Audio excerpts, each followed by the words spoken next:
grandmother, Olufunmalaya. Oh yeah, Grandma sounds like a total legend. Luvvie describes her as the chairlady of the board of directors of Team No Chill Enterprises. Yeah, how amazing is that? Amazing, right. Grandma's just totally unapologetic self-expression is Yeah. a powerful example of how to combat fear and, societal pressures. But she took up space, she demanded...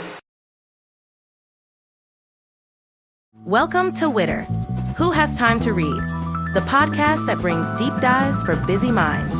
Listen to AI hosts Jane and Dane and get ready to unpack the world's most captivating books in just a fraction of the time. Whether commuting, working out, or just squeezing in a quick break, we deliver key insights, thought-provoking themes, and takeaways you can carry into your day. Don't forget to like, subscribe, and leave a comment. Plus, use our links in the description to purchase this book. Your support helps us bring more engaging book discussions to you. Listen and follow us wherever you get your podcasts. Who has time to read? You do, with Witter. Welcome back to Witter, your shortcut to deep dives, for those busy minds out there. We're kicking off Black History Month. It's February, with our Black Voices series, and we're exploring a lot of powerful narratives that illuminate the Black experience. This week, we are diving into Professional Troublemaker, the Fear Fighter Manual. And it's by the phenomenal Luvvie Ajayi Jones. This book is really for anyone who's ever felt silenced, underestimated, or like they were just like too much. But it especially resonates with the challenges and the triumphs that are kind of unique to the Black experience. Okay, so who is Luvvie Ajayi Jones? I mean, she calls herself a professional troublemaker, which I kind of love. I know, right? But it's not about causing chaos just because. It's about speaking truth to power and challenging the status quo. It's inspiring other people to do the same. And Luvvie's journey from, kind of an accidental writer to a best-selling author and cultural critic, it's really a testament to embracing your voice even when it shakes a little bit. Yeah, and that whole accidental writer thing just really struck me. She talks about how she didn't really want to call herself a writer for years, even with a hugely successful blog. Yeah. Like that fear of owning your talent, of stepping into your purpose. I think a lot of us can relate to that, right? Absolutely. And Luvvie's honesty about her own struggles just makes the message all the more powerful. And one of the things that makes this book so compelling is how Luvvie weaves in stories from her own life, especially about her Nigerian grandmother, Olufunmalaya. Oh yeah, Grandma sounds like a total legend. Luvvie describes her as the chairlady of the board of directors of Team No Chill Enterprises. Yeah, how amazing is that? Amazing, right. Grandma's just totally unapologetic self-expression is a powerful example of how to combat fear and, societal pressures. She took up space, she demanded respect, and she celebrated herself just fiercely. Like that story. You know about her Sunday church entrance, singing, dancing, everyone acknowledging her seniority. It's hilarious, but it's also incredibly inspiring. Yeah. Kind of speaks to this deep cultural value of owning your presence and celebrating your worth. Exactly. And this brings us to the concept of oriki, which Luvvie highlights throughout the book. It's a Yoruba tradition of praise poetry that's used to affirm someone's identity and lineage. Feels like a hype song for your soul. Yeah. Imagine a poem that captures your essence and your strengths and your history. It's a powerful reminder of who you are and what you're capable of. Yeah, I love that. Luvvie even gives examples of oriki for Michelle Obama and Daenerys Targaryen, which I thought was really cool. He shows how this ancient tradition can be adapted to celebrate anyone, no matter what their background is. Yeah, and Luvvie believes that crafting your own oriki can be a powerful tool to combat that feeling of being too much by reminding you of your inherent worth. You're essentially creating your own personal anthem that affirms your place in the world. That's so powerful. It's like taking all those things that society might label as too much and reframing them as strengths, as integral parts of who you are. Which brings us to another key theme, embracing your too-Mike-H-ness. Oh, this resonates so deeply, especially for Black women. I mean, we're often told that we're too loud or too opinionated or too passionate. Oh, yeah. But Luvvie just flips the script. She argues that our too-Mike-H-ness is actually our superpower. Yes. It's what makes us unique. It's what gives us our voice. It's what allows us to break down barriers and make a real impact. Right. And Luvvie points to figures like Michelle Obama and Serena Williams. These are powerful Black women who have not only embraced their too-H-ness, but they've actually used it to achieve incredible things. They defied expectations. They challenged norms. And they pave the way for others to do the same. Their stories are just a reminder that what society tries to label as too much can actually be the key to your success and your fulfillment. Yeah, it's like that quote, "What would you do if you weren't afraid?"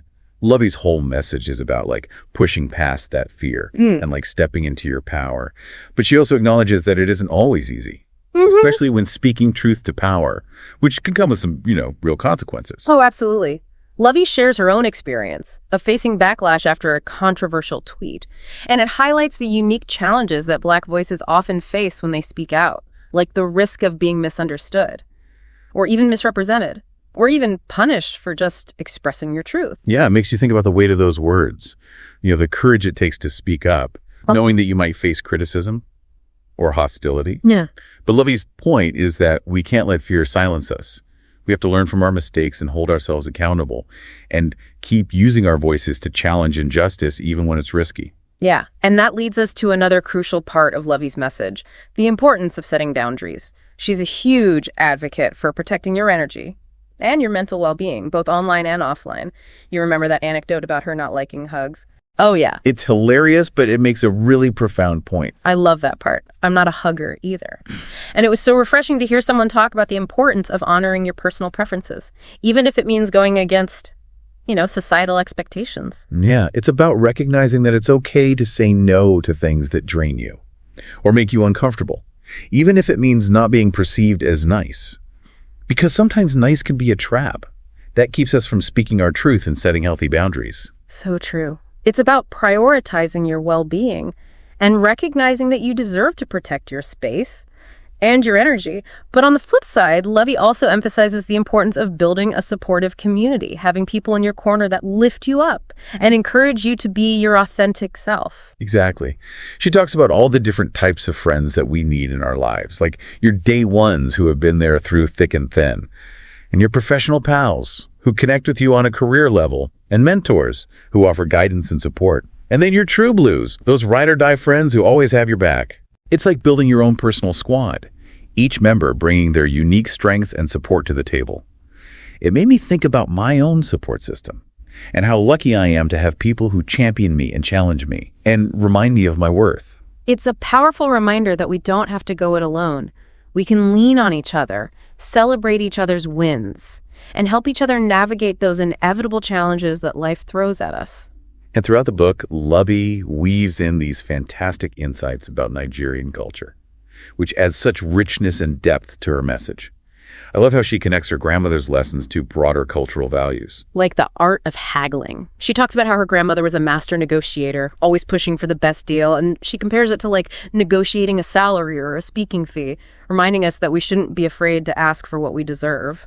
It's that same spirit of boldness and self-assuredness that we saw with Grandma's, grand church entrances. That confidence to take up space and demand to be heard. Exactly. It's woven into the culture. And then there's that hilarious part about the art of the insult. As a love language in Nigerian culture, it's so funny. But it also kind of reveals this deeper truth about using humor and wordplay to connect with each other, to tease each other, to challenge each other, but always with love and respect. It's a reminder to not take ourselves too seriously, to find joy and laughter, even in the face of adversity. And speaking of facing adversity, how does Luvvie suggest we actually tackle our fears and step into our power? What practical advice does she offer in the book? Well, she doesn't offer a one-size-fits-all solution, but she does provide a framework for understanding and confronting your fears. She encourages you to identify your fears, to understand where they come from, and to challenge that negative self-talk that often fuels them. So it's about getting curious about your fear, rather than just trying to avoid it. Precisely. And then she suggests taking small steps outside your comfort zone to gradually build your confidence and prove to yourself that you are capable of more than you think. It's about building that muscle of courage, one small act of bravery at a time. Yeah, it sounds like Luvvie's approach is all about progress, not perfection. It's about showing up authentically even when it's messy and trusting that the journey itself is valuable. Yeah, exactly. It's about embracing that process of growth and recognizing that fear is a natural part of being human, but it doesn't have to, control us. We can choose courage over comfort. We can use our voices to create change and live lives that are aligned with our values and our dreams. So as we're wrapping up our deep dive into Professional Troublemaker, What are some key takeaways that our listeners can apply to their own lives, no matter what their background is? I think Luvvie's message just transcends cultural boundaries. It's a call to action for anyone who's ever felt silenced or underestimated, or like they were just too much. She reminds us that our voices matter and that our stories have power, and that embracing our true selves, even the messy parts, is essential for living a fulfilling life. It's about recognizing that the things that make us different, the things that might make us stand out, are often our greatest strengths. Right. And it's about surrounding ourselves with people who support us, people who celebrate us for who we are, and encourage us to step into our power. Luvvie's book is just such a powerful reminder that we don't have to shrink ourselves to fit in. We can take up space. We can demand to be heard. And we can use our voices to make a world that's more just, more equitable, and more aligned with what we believe in. And as we celebrate Black History Month, I think it's so important to remember that supporting Black authors goes beyond reading their books. It's about engaging with their work and amplifying their voices and creating space for their stories to be heard. Absolutely. So as we conclude this deep dive, we want to leave you with a challenge. Seek out Black authors, explore their narratives, and let their stories broaden your perspective and really enrich your understanding of the world. Because when we elevate those voices, when we create space for different perspectives, we all benefit. We get this, richer, more nuanced understanding of what it means to be human. And we create a world where everyone has the opportunity to share their story and to be heard. And that's what Witter is all about, expanding our minds one deep dive at a time. Yeah. Until next time, keep learning, keep growing, and keep those voices loud and proud.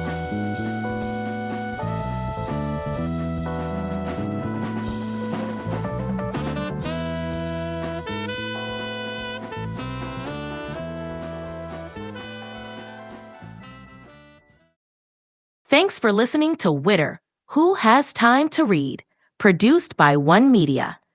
Please support the author by purchasing the book or audiobook using the link in the description.